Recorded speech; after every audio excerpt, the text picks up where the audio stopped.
ওইকে উকাস দেয় না, জামুই বেড়াতে এলে মানুষ কয়ে যে ডাহিনকে জামুই পেয়ারা নাকি। এক খ্যাপার রাত কানা, রাইতে দেখতে পাবে না, দিনে দেখতে পাবে, রাইতে দেখতে পাবে না। তোর মাকে কইছে মাকে আর শ্বশুরের বাড়ি বেড়াতে যাব। তো শ্বশুরের বাড়ি বেড়াতে যাবি রে বেটা, তো তুই তো রাত কানা, রাইতে এসে দেখতে পাইস না। আর বিহা হওয়া তোর 2-3 মাস হলো, আর তোর শ্বশুরেরা যদি জেনে লাই যে জামাই রাত কানা, তো তোকে তো ভাত দিবে না, তো যাইস না বেটা। বুঝছে না আমি যাব। তোর মা ভাবছে যে এই বেটা ফের জিদ দিলে, যদি যাইতে না দেওয়া যায় তো আঁকা চুলা ভেঙে দেবে লাত মেরে, মানে ক্ষতি করে দেবে, হাঁড়ি টাড়ি ভেঙে দেবে কিছু। তো যা বেটা, কিন্তু দিনে দিনে চলে যাবি যাতে অসুবিধা তোর না হয়।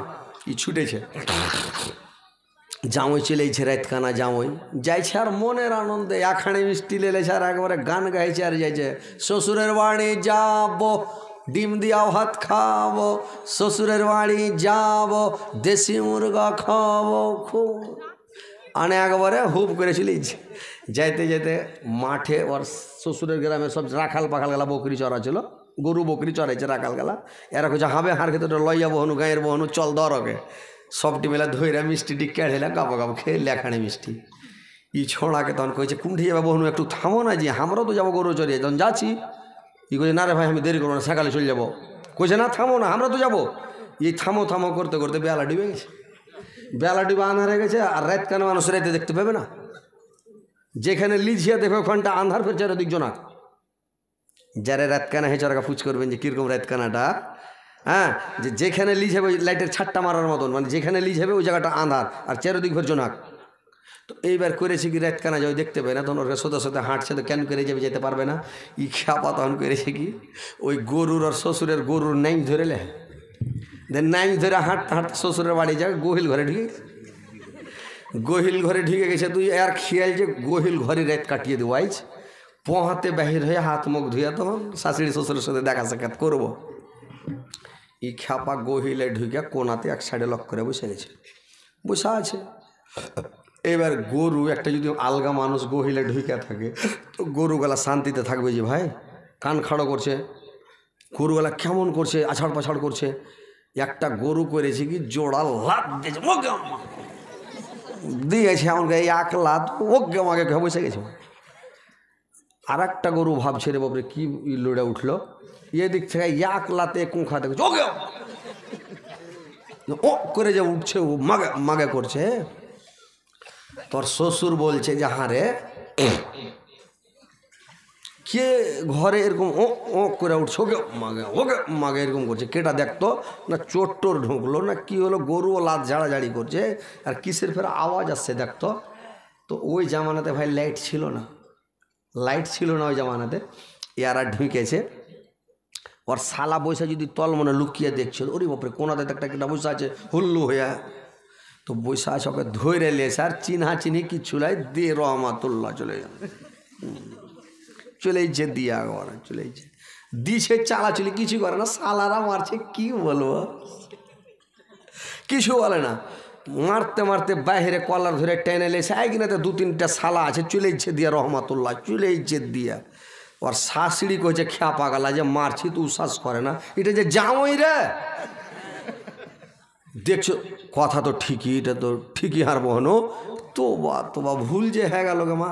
তো যাই হোক, তো ঘরে তুমি কি করছিলে জানা না, কইছে রে শালা ঘরে কি করছিল জানো, আমি তো বেলা থাকতে এসেছি, ঘরে আমি দেখছুন যে কোনটা গরু হাঁকে দান দেবে, আমি গরুগুলা মানে পছন্দ করছুন যে কোনটা গরু ভালো হবে, আমি দেখছুন। আর তোমরা যে হাঁকে মারতে লেগেছো, মানে ও কহে না যে আমি রাত কানা, বুঝতে দেয় না।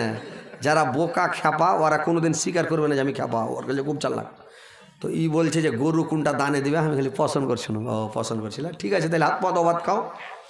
ই তখন হাত পা ধুইয়া ভাত খেতে যদি বসছে, ওর শাশুড়ি ভাত দিছে, বড় বড় মাছের চাক্কা করেছে, চাক্কা করে যখন ভাতের থালিতে দিয়েছে, তো ই রাত কানা তো দেখতে পায় না, আইডিয়াতে ভাত তুলছে, তরকারি তুলছে, আর খাইছে, মানে লিজে থালির দিকে দেখতে পায় না, আন্ধার হয়েছে থালি রাত কানা, তো দেখছে, তো আইডিয়াতে খাইছে, একটা বিলাই এসে বাড়কা মাছের চাক্কালে পালিয়ে গেল।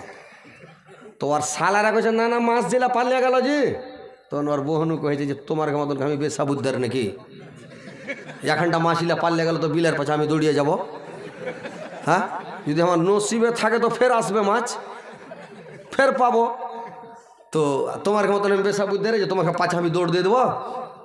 এইবার তখন করেছে কি, মাস জেলে পালিয়ে গেছে, ওর শাশুড়ি, ওই যে শাশুড়িকে জামাই পিয়ারা, ডাহিনকে জামাই পিয়ারা মানুষ কয় না, শাশুড়ি জামাইকে খুবই ভালোবাসে, কি খিলাবে কি না খিলাবে পেরেশান হয়ে থাকবে, পাগল হয়ে থাকবে, বুঝতে পারলেন? এরকম জামাইকে মনের মতন যদি জামাই হয় তো খিলিয়া জি ভরবে না, ভরবে জি ভাই, জি ভরবে না, এই খিলাবে ওই খিলাই, এটা খিলাবে এটা খিলাই, জামাই খুশি থাকবে। তো ওরকম করে খিলাই। এবার জামাইকে তখন আর একখান মাছ তুলে দিতে, সার জয়খানটা মাছ গেলে তুলে দিই, বিলাইতে তো ওখানটা মাছলিয়া পালিয়ে গেল। তো ওই যে তুলে দিতে এসে তো খোরাটা ঘটমট করে উঠেছে, কচ্চুন ঠুকেছে বাটিতে, তখন ঘটমট করেছে, ওর খেলছে, ফের বিলাইটা এসছে বাটি থেকে, এবার মাছলিয়া পালাইছে। ই দৌড়িয়া রাত কানা খাড়ি হয়ে যায়, ওর শাশুড়ির পিঠের ডাঁড়িতে কিল ঝেড়ে দেয় একেবারে। ওর শাশুড়িকে মা মা মানে হুকি লেগে গেছে ওর শাশুড়িকে, মাগা মাগা করতে করতে ওর শাশুড়ি চলে গেছে, ওইদিকে চলে যায় কোঁকাইছে। আর ফের ওর শাশুড়ির তাও জামের উপরে কত মায়া, কিল দিয়েছে, তাও ওর বড় বউকে কইছে, গে মা আর জামাইকে এখানটা মাছ গেলা তুলে দিত, আর জামাইকে মাছ তুলে দিতে পারেনি গে মা, যাতো গে মা। তখন ওর বড় বউ যখন ওর শাশুড়িকে এক কিল দিয়েছে, তখন ওর শালা গেলা কইছে, হাজি না না মাকে যে মেরে দিলে জি, মাকে কেন মারলে? ইয়ার রাত কানা কিছু কয় না, লোকেরা ভাত খেয়ে চলিয়েছে। ওর শালে যিনি এসে যখন মাঝখান তুলে দিতে গিয়ে ফের খোরা বাটি একটু ঘটমট করে উঠেছে, ও তো দেখতে পায় না রাত কানা, যেমন ওকে মাঝখান তুলে দিয়েছে, ওর শালে যিনি পালিয়ে পড়ে গেছে, মা আর বউ লেগেছে, মাফ করে দাও মা, আমি বুঝতে পারিনি তোমাকে কিল ঝেড়ে দিয়েছি। ওর শালারা কইছি, শালা তো রাত কানাবে, মার শালাকে, ই শালা দেখতে পাই না, একবার মাকে মেরে দিলে বিলাই, হ্যাঁ ফের ওর শালা জিনিস পা ধরে মা হাঁকা মাফ করে দাও, কিন্তু শালা আসলই রাত কানা, দে দু চার বাড়ি দিয়ে কাগজ লেছে টিপ লেগেছে, ছাড়া হাঁকা হাঁকা দিলে ওকে হাঁকিয়া। তো ভাই কথা হচ্ছে যে মানে জামাই শাশুড়িকে জামাই পেয়ারা, এত খিলাই, এত পিনহাই, এত খিলাই, এত পিনহাই, জামাই যাওয়ার সময় ডিম বেঁধে দিবে। আমার শাশুড়ি কী করে, ডিম তো খিলেবে, দু পাখিটা দুটা করে 4টে ডিম ভরে দেবে, বাড়ি যা সিজিয়ে খাইও, এত দেয় আমার শাশুড়ি, এত খিলাই, এত খিলাই, এত জামাইকে মানুষ খিলাই, সবাই খিলাই। কিন্তু যদি ওর বেটিকে একদিন খুব মায়ের মারো, শাশুড়ি শুনে লেছে, শ্বশুর শুনে লেছে আর বেটিকে মেরেছে, সেদিন ওর মনটা কী বলবে? ওর কলজাখানটা সেদিন কি করবে, লাফাইবে না? আমার বেটিকে মারলো।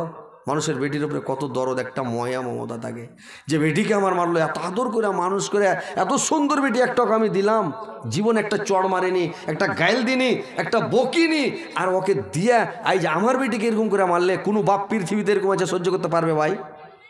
কোনো বাপ সহ্য করতে পারবে না, বরদাস্ত করতে পারবে না যে আমাকে এরকমভাবে আমার বেটিকে মেরেছে।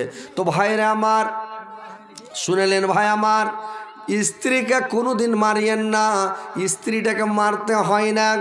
স্ত্রী যদি ভুল করে দেয়, ওকে ক্ষমা করে দেওয়াটা নবীর সুন্নাত, ওকে মাফ করে দাও। স্ত্রী ভুল করে ওকে মাফ করে দাও। স্ত্রী যদি রাগ করে, আবার রাগটাকে মানিয়ে নাও, রাগ মানাটাও হচ্ছে নবীর সুন্নাত। স্ত্রীর কপালে চুমন দেওয়াটাও নবীর সুন্নাত। স্ত্রীকে মানে ভাইরে আমার, স্ত্রীর সাথে খেতে বসাটাও নবীর সুন্নাত। স্ত্রীর চুলগুলো কাইচিড়া দেওয়াটাও নবীর সুন্নাত। কোনোদিন স্ত্রীর চুল আইচিড়া দিয়েছেন? জীবনে কোনোদিন আঁচড়ালছেন? দেন সিধা করে দিই, চুলটিকে গাঁথে দিই, ফিতে দিয়া বাইনে দিই, করেছেন? এটা নবীর সুন্নাত না হলে একদিন করবেন, বাড়ি যা কাল নে পরশু। তো কথা হচ্ছে যে এই নবীর সুন্নাতগুলো মানতে হবে ভাই।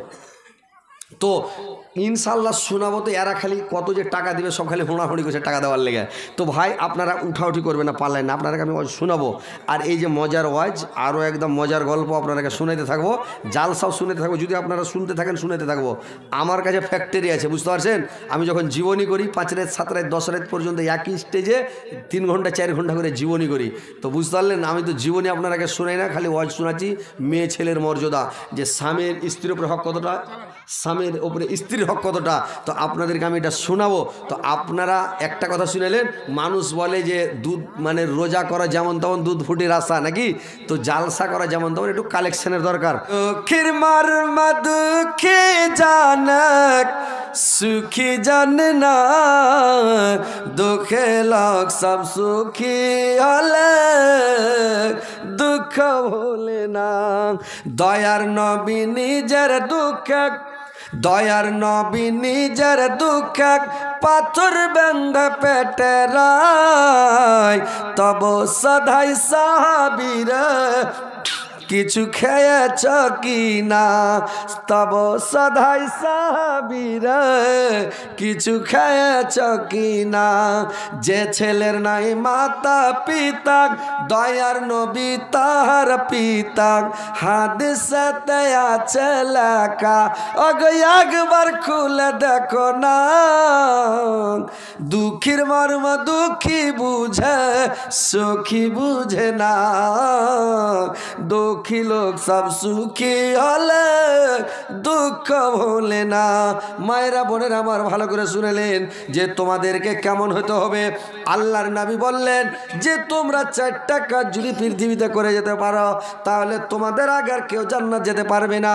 তোমরা 4টা কাজ করো 1 নম্বরে 5 ওয়াক্ত নামাজ পড়বে 2 নম্বরে আমার ভাইজা বলছিল 2 নম্বরে রমজান মাসের রোজা রাখবে 3 নম্বরে ইজ্জত আবরুর হেফাজত করবে 4 নম্বরে স্বামীর সেবা তাবেদারি খিদমত করবে এই 4টা কাজ তোমাদেরকে করতে হবে মায়েরা বোনেরা আমার ভালো করে শুনেলেন যে আপনারা শুনেছেন যে জান্নাতের সর্দারিনী হবে যে বিবি ফাতেমা আল্লাহর নবীকে একদিন জিজ্ঞাসা করলেন আব্বা আমি তো জান্নাতে যাব তো আমার সাথে কে জান্নাতে যাবে আব্বা বলুন তো আল্লাহর রাসূল বললেন তোমার সাথে জান্নাতে যাবে ওই মহিলাটা হলো কাঠরের বিবি ফাতেমা বলছে কাঠরের বিবি আমার সাথে জান্নাতে যাবে এটা কেমন কথা বললে যাও মা দেখা করে এসো কাঠরের বিবির সাথে দেখা করে এসো যাও একদিন ফাতেমা করেছে কে চলে গেছে কাঠুরের বিবির বাড়ি কাঠুরের বিবির গেটে যে কাঠুরের বাড়ি থেকে যখন গেটে ঠক ঠক করে বাড়ি মারতে লেগেছে ভাই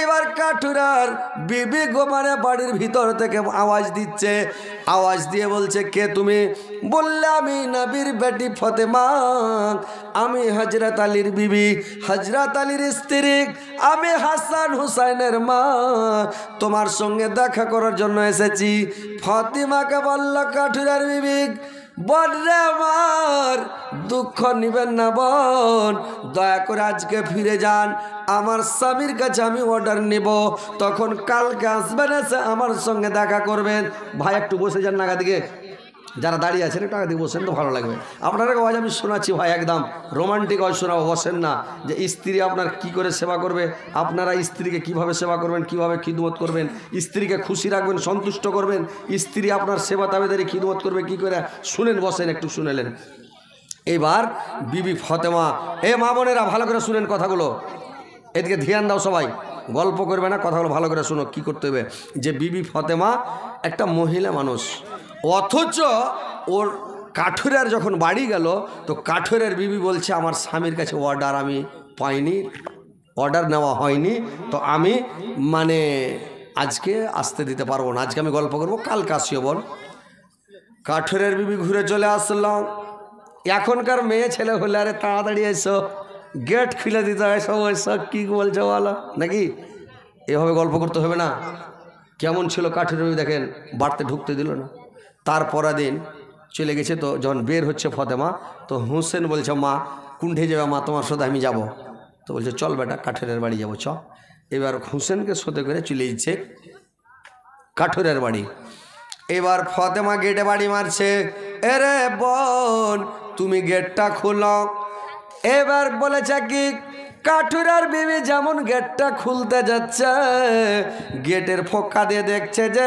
ফাতিমার সাথে একটা ছোট বাচ্চা আছে এবার বলল বোন রে দুঃখ নেবেন না ক্ষমা করবেন বোন আজকেও ঘুরে যেতে হবে বললে কেন বললে আমি আমার স্বামীর কাছে অর্ডার নিয়েছি আমার স্বামীর কাছে আমি অর্ডার নিয়েছি একমাত্র তোমার অর্ডার নিয়েছি তুমি যে একটা ব্যাটার সাথে করে এসেছো তোমার ব্যাটার অর্ডার তো আমি নি নাই তোমার ব্যাটার তো অর্ডার আমি নিনি তো তুমি ঘুরে যাও বোন ফের ঘুরে চলে আলো দেখছেন একটা ছোট বাচ্চা ছোট ছেলে তাও আর সামনে দেখা করবে না কত ভালো মহিলা আর এখনকার মহিলা বড় মানুষ যদি আসে খালি গেটে বেল বাজায় দৌড়িয়া বাড়িয়ে গেল লাফিয়ে কি খবর জি ভাই কি কয়েছ তো বাড়তে তোমার ভাইটা বাড়তে আছে কয়েছে না এসো তুমি এসো না এখন কেউ বাড়তে না এসো বসো ডেকেলে বসো পানি খেবে চা খেবে কপি খেবে এই তো হলো কথা গল্প শুরু হয়ে গেল গল্প শুরু করে দিলে এইগুলা গল্প করতে হবে না। দেখেন কথাটা শুনে একটা শিক্ষা অর্জন করতে হবে যে একটা ছোটো বাচ্চা এসে তো আর দেখা করলো না। তারপরের দিন ওর স্বামী আসলাম, সন্ধ্যার টাইমে স্বামীকে বললো, স্বামী কালকে আপনার কাছ থেকে আমি অর্ডার নিয়েছিলাম, যে একমাত্র ফাতিমার জন্য অর্ডার নিয়েছিলাম, আজকে ওর সঙ্গে গল্প করা হয়নি। আজকে ওর একটা ছোট বেটা ইমাম হোসেনকে সাথে করে নিয়ে এসেছিল, হোসেনকে সাথে করার জন্য আমি দেখা করি নাই। কাঠরা বললো, হারে পাগলি তুই দেখা কেন করলি? ওর তো একটা ছোট বেটা নাবালক, ওর তো কোনো বুদ্ধি জ্ঞান হয়নি, নাবালক বাচ্চা, তো তুই দেখা কেন করলি না? আজকে যদি আসে তো দেখা করবে। তারপর দিন বিবি ফাতিমা যখন আসছিল রে ভাই, এবার ইমাম হুসেন বলছে, মা আমি যাব, পাছা ধরেছে। ইমাম হাসান বলছে, মা আমিও যাব, ও পাছা ছাড়ে না। দুটা বেটাকে সাথে করে চলে এসেছে। এবার যখন দুটা বেটাকে নিয়ে এসেছে রে ভাই, এবার তখন কাঠুরার বিবি বলছে, বোন রে, আমার স্বামীর কাছে অর্ডার নিয়েছি একটা বেটার কথা, তোমার সাথে আজকে দুটা বেটা, আজকেও আমি দেখা করতে পারবো না, তুমি ফিরে যাও। সেদিনও ফাতেমা ফিরে চলে গেল। দেখেন কিরকম মহিলা, ছোটো বাচ্চা, নাবালক বাচ্চা, ওর বুদ্ধি জ্ঞান হয়নি, কিছু হয়নি। ওর আগা থেকে গরু কেটে খেললেও কিছু বলতে পারবে না নাকি? আর নাবালক বাচ্চা, আর ওর বলছে আমি অর্ডার নিনি। তোমার পুরুষ যদি অর্ডার দেয়, তোমার বাপের বাড়ি যাবে না তো তোমাকে যেতে হবে না, তুমি বাড়ি থেকে বার হয় না তো বার হইতে হবে না। স্ত্রী যে তোমার গলার আওয়াজ যাতে ঘর থেকে আইগনাতে না আসে, আইগনা থেকে গলি না যায়, গলি থেকে সরানে না আসে, তোমার আওয়াজ মহিলা, তোমার আওয়াজটা মহিলা, তোমার চলন ফিরন মহিলা, হেঁটবে তো মহিলার মতন, বিলের মতন পা ফেলবে, যাতে আওয়াজ না করে লুস লুস করে হেঁটে যাবে। কিন্তু এখনকার মহিলা পায়ে পাতা দিয়ে দিচ্ছে, এই ছিঁড়া ফেলছে, আর ঝানাত ঝানাত করে বাজছে। দূর থেকে লোক দেখছে, কে গেল ওটা, কার স্ত্রী গেল, কার কেটা গেল, দেখছে। এগুলো হলো গোনা, পাপের কাজ, এই কাজ করবে না। এই ছেড়া পা ফেলবে না। এমনি তো মাইয়া লোকের আজাব বেশি কবরে, বেটা ছেলের কম, মেয়ে লোকের আজাব বেশি। বেটা ছেলের 2.5 দিন গোরা যাব, মাইয়া লোকের 3 দিন গোরা যাব। তো কথা হচ্ছে একটু সতর্ক হয়ে যাও, একটু বাঁচার চেষ্টা করো আজাব শাস্তি থেকে। তো ওই মানে পায়ে পাতা দিয়ে ছেড়ে পা ফেলে, আর বেটা ছেলের সামনে গলা খেঁকড় দিয়ে, আর ওই সেন্ট ফেন্ট আতর লাগিয়ে বেটি ছেলের মানে মানুষের আগা দিক দিয়ে যায় আতর লাগাটা হারাম আছে। তুমি আতর লাগাবে কখন? রাত্রিবেলা বিছানে ঘুমাবের সময় একবারে ছান মনে করে একটু বডি স্প্রে দিয়ে দাও, ফসফস করে মেরে দেয়, বিছানকে ছান মানিয়ে দেয়, শুধু যাও। আর স্বামীকে পাগলা করার মনে আছে, একটা উদ্দেশ্যে গেল, কি করবে? দুটা বালিশে শুধবে না, একটা বালিশ, আর একটা বালিশে ঘুমাইবে, আর মাথার চুলটিকে খুলে দিবে, খুলে দিয়ে লম্বা করে জুত করে চিড়ে, তেল গালা দিয়ে জুত করে চুলটিকে চিড়ে, আর ওই বালিশের উপরে চুলটিকে পেড়ে দিবে, দিয়ে শুধু যাও। তোমার স্বামী আইল, তোমার স্বামী আসার পরে তোমার চুলটির উপরে মাথা দিয়ে যখন শুয়ে গেল, মেয়ে ছেলের চুলে একটা এমন সেনা ছেড়ে ভাই, মেয়ে ছেলে জানে না, হারা বেটা ছেলে জানি। যদি ভাই লাখে বেটা ছেলের লেগে যায়, বেটা ছেলে পাগলা হয়ে যাবে, ও আর মানে ও পাগলা হয়ে যাবে রে ভাই। তো কথা হচ্ছে মা বোনেরা, তোমার চুলটিকে বালিশের উপরে পেড়ে দাও, ময়া মহব্বত বেড়ে যাবে, মিল মহব্বত বেড়ে যাবে, টেনশন দূর হয়ে যাবে, স্ত্রীটাকে জীবনে ভুলতে পারবে না। কিন্তু মেয়ে ছেলে বুঝতে জানে না, চাল দোষে খালি ঠাটান খেয়েছে পুরুষটার কাছে নাকি। সাঁঝের বেলা একটু সাজুগুজু করতে হবে ওকে, একটু মুখখানকে ফেস ওয়াশ দিয়ে জুত করে ধুতে হবে, লিপস্টিক লিপ জল দিয়ে একবারে সুন্দর করে মুখখানকে পরিষ্কার করতে হবে। আর একবারে সাইজা কুজা নতুন কাপড় টাপড় বিনা একবারে হিরো হন্ডা হয়ে তোমার স্বামী জেঠে থেকে বাড়ি আসে, একটু যেমনই বাড়ি ঢুকলো একবারে মুস্কুটি হেসে ওকে হাসি দেখা, একটু একবারে ও পাগলা হয়ে যাবে। ওরে বাপ রে, সুবহান আল্লাহ, কেন বাইরে দেরি করনু? মনে মনে বলবে যে কেন দেরি করলাম। হ্যাঁ, স্বামীটাকে যখনই দেখো একটু মুস্কুটি মেরে হাসো। দূর থেকে এলো, হাট বাজার থেকে এলো, যে সালাম দাও, আসসালামু আলাইকুম, ভালো আছেন, কী ব্যাপার, আজ মনটা খুব ফ্রি লাগছে। এরে বাবরে, উকে কেন করে বুঝতে পারলি তুই রে, বুঝতে পারলেন? খুশি হয়ে যাবে, এটা একটা খুশি করার বুদ্ধি। যদি স্বামীটা জায়গা থেকে চালা করে না, ওর আগা দিয়ে যে খাড়ো হো, হাজি তোমাকে মুখ কেন ভারী করছো, কী হয়েছে, তা এরকম করতে করতে করতে করতে দেখবে তাও হাসে না, রেগা আছে। তখন একটা আরসি লেছো, বড়ো আরসি গেলা লিয়ে এসে তোমার স্বামীর মুখের আগে আরসি গান ধরলাও, দেখো একবার আরসি দিকে দেখো তো, যখন তুমি রেগা থাকছো কিনা, তো তোমার মুখখান দেখে কত সুন্দর লাগছে, তখন ফুক করে হাসা উঠবে। হাসবে কিনা যে ভাই, মুখের আঘাত দিয়ে যদি আরসি ধরেন তো বেটা ছেলেটা হাসবে না? কই যখন তুমি রেগে থাকছো, মুখখান কাবড়া করে থাকছো, তখন কত সুন্দর লাগছে, তখন ফুক করে হেসে উঠবে, তখন রাগ শেষ। তো কথা হলো যে পুরুষটার রাগ তোমাকে মানাইতে হবে। আর স্ত্রী যদি রাগ করে লাই ভাই, ওকে খুশি করতে পারছেন না, ওকে ধরে এলে 3 পাক ঘুরান সান সান করে, 3 পাক ঘুরিয়ে দেন, রাগ যে কুণ্ঠে যাবে, মন ওরে বাবারে দেখাইছে যাবে, ও খুশি হলো, রাগ শেষ। তো বুদ্ধি আপনারাও রাগ মাটি করতে জানেন না, আর এরাও জানে না, পাগলি এরা বুঝতে পারে না রাগ মাটি করা, বুদ্ধিটা শিখে নিতে হবে যে স্বামীকে খুশি করতে হবে, সন্তুষ্ট করতে হবে। তো স্ত্রীকে ভালোবাসা, স্বামীকে ভালোবাসা, এটা আল্লাহর নবীর সুন্নাত। আল্লাহর নবী স্ত্রীরাকে কত ভালোবাসতেন, আয়েশাকে কত ভালোবাসতেন। ভাইরা আমার, না স্ত্রীর সঙ্গে একই থালিতে খেতে বসেন নবীর সুন্নাত, একসাথে খেতে বসেন, এক লোকমা ওর মুখে তুলে দেন, ও আপনার মুখে এক লোকমা তুলে দিবে, আপনি একটু করে মুখে তুলে দেন, যখন হা করে ভাতটা তুলে নেন নিজের মুখে ভরেলেন, স্ত্রী একবারে খুশি হয়ে যাবে।